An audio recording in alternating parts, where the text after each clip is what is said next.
Bé, anem a començar aquest vídeo que fa referència als orígens de la Unió Europea mitjançant tot el sistema de tractats que hi ha hagut, no? La Unió Europea en si va començar amb el Tractat de la Comunitat Europea del Carbó i l'Acer, també conegut com CECA, que es va firmar a París l'any 1951 amb el motiu de ressaltar l'economia i preservar la pau després de la Segona Guerra Mundial.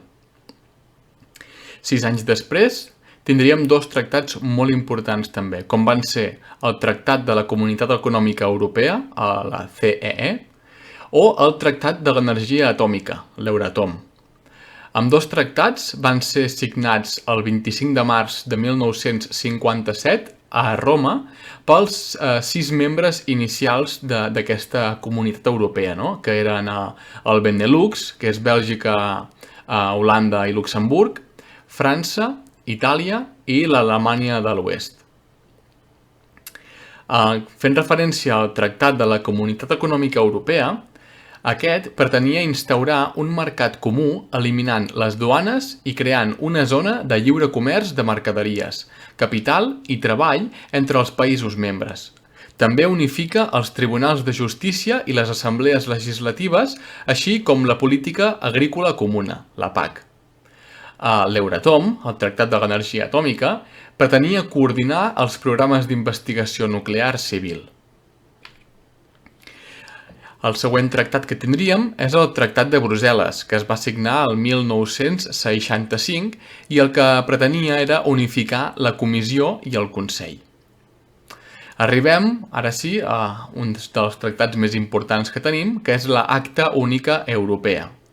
Va ser signada a Luxemburg l'any 1986 i aquesta acta crea un mercat interior amb plena llibertat de circulació de persones, béns, serveis i capitals. Dins d'aquest panorama, Espanya s'incorpora a la Comunitat Econòmica Europea l'any 1986 mitjançant la Llei Orgànica 10/85 i el seu propi tractat d'adhesió. És a dir, l'any 86 va ser molt important per l'Acta Única Europea i per la incorporació d'Espanya a la Unió Europea en si. Llavors tindríem el Tractat de la Unió Europea, el TUE, o també conegut com Tractat de Maastricht. Es va firmar el 7 de febrer de 1992 i aquest bàsicament el que fa és instaurar el nom de Unió Europea en si mateix, perquè fins ara es deien Comunitat Econòmica Europea. Doncs bé, aquest Tractat de Maastricht, o Tractat de la Unió Europea, inclou reformes molt importants. Integra la cooperació entre els estats membres a través de la institució de la Política Exterior i Seguretat Comuna, la PESC, i de la cooperació en l'àmbit de la justícia i assumptes d'interior. S'inclou la política d'asil, el creuament de persones per fronteres, la política duanera i d'immigració de nacionals de tercers països, la lluita contra el narcotràfic, la prevenció policial, la lluita contra el terrorisme, el frau econòmic i la cooperació judicial. En el 1997 tindríem el Tractat d'Amsterdam, que reforma els tractats de la Unió i incorpora l'espai Schengen, que va ser introduït l'any 1995. Arribaríem 4 anys després amb el Tractat de Niça, l'any 2001. El Tractat de Niça torna a modificar els tractats fundacionals per l'ampliació de la Unió Europea als països de l'est d'Europa. El Consell Europeu de Laeken, el 2001, va dictaminar que la Convenció sobre el futur d'Europa presentés una Constitució Europea, tot i que aquesta va acabar sent rebutjada per França i Holanda i llavors no es va dur a terme. Arribaríem finalment al Tractat de Lisboa de 2007, que va entrar en vigor el 2009. Aquest incloïa diverses modificacions als tractats anteriors.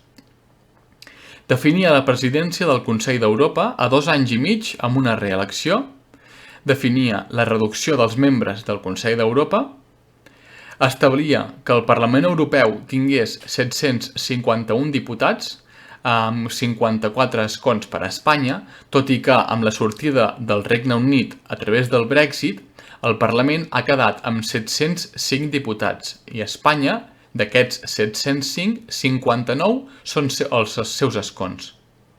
La Unió Europea també estableix que té una personalitat jurídica pròpia i es reconeix, entre altres coses, el valor jurídic de la Carta de Drets Fonamentals de la Unió Europea, tot i que aquesta no és aplicable al Regne Unit ni a Polònia. Actualment, la Oficina Europea de Policia, l'Europol, dona suport a l'acció de les policies nacionals. La Unió Europea ha creat la Xarxa Judicial Europea per combatre delictes greus com la corrupció o el tràfic de drogues i disposa de l'Ordre Europea de Detenció, la Euroordre. Des de 2001 existeix l'Eurojust com a òrgan de la Unió Europea encarregat de millorar l'eficàcia de les autoritats competents en la lluita contra el crim organitzat transfronterer. Deixaríem ja de banda el que seria l'origen de la Unió Europea i tractarem molt per sobre l'ordenament jurídic comunitari. Bé, les fonts del dret comunitari europeu es divideixen entre dret originari i dret derivat. Dins del dret originari s'hi troben els tractats constitutius de la Unió Europea, que són els que hem vist en tots els seus orígens. Són el conjunt de normes que formen tots els tractats internacionals nombrats anteriorment, com seria la CECA, la CEE, l'Euratom, el Tractat de Niça, el de Lisboa, etc. Fent referència al dret derivat, aquestes són normes dictades pels òrgans comunitaris. Poden ser obligatoris o no obligatoris. Com a obligatoris tindríem els reglaments, les directives, que són aquelles que tenen un termini fix, és a dir, donen de període de temps fins a l'any X perquè el país X elabori unes millores. I per últim tindríem les decisions, que aquestes es poden aplicar un cop notificades directament a un estat o a una sola persona o a una entitat judicial, per exemple. Llavors, d'obligatoris, recordem reglaments, directives i decisions. I de no obligatoris tindríem les recomanacions i els dictàmens.